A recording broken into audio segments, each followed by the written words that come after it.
Bien-aimés, aujourd'hui nous allons plonger dans un passage biblique qui nous rappelle l'importance de manifester l'amour de Christ à travers nos actions concrètes envers les autres.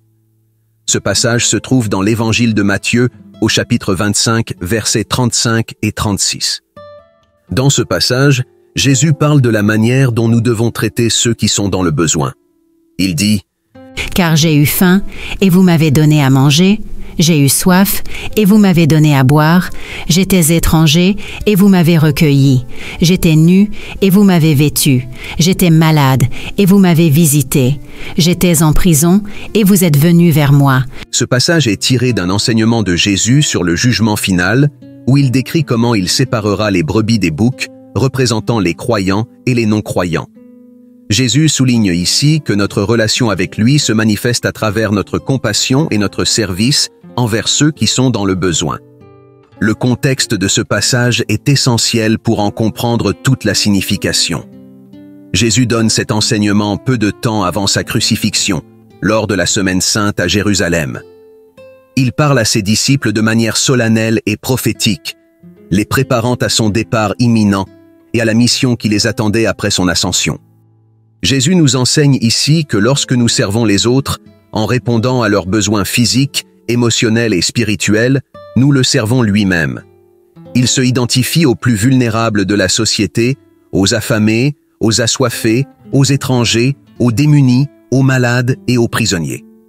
En les aidant, nous montrons notre amour pour lui et nous sommes bénis par sa présence dans nos vies. Ce passage nous rappelle également que notre foi doit se traduire en actes concrets. Il ne suffit pas de dire que nous aimons Jésus, nous devons le démontrer par nos actions. L'amour que nous recevons de Dieu doit se répandre à travers nous pour toucher ceux qui nous entourent.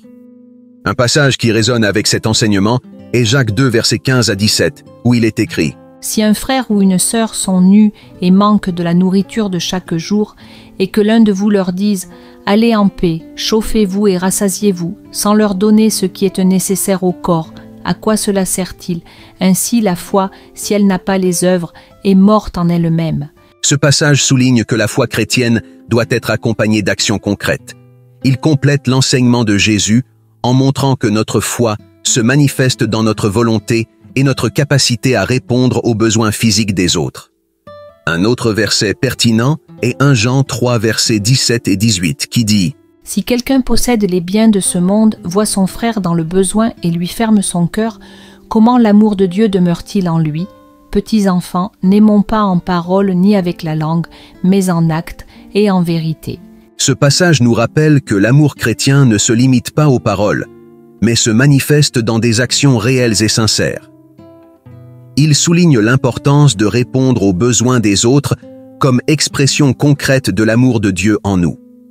De plus, dans le livre des Proverbes 19, verset 17, il est affirmé « Celui qui a pitié du pauvre prête à l'Éternel, et il lui rendra son bienfait. » Ce verset met en évidence la valeur spirituelle du service aux nécessiteux.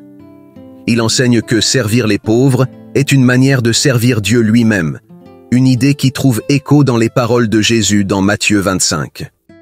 Que notre service aux autres soit un témoignage vivant de notre foi et un reflet de l'amour de Christ, qui nous appelle à aimer et à servir sans réserve. Que Dieu te bénisse abondamment. Amen. Ne pars pas tout de suite, d'autres vidéos t'attendent sur la chaîne. As-tu vu celle-ci? Ah, et abonne-toi. Merci.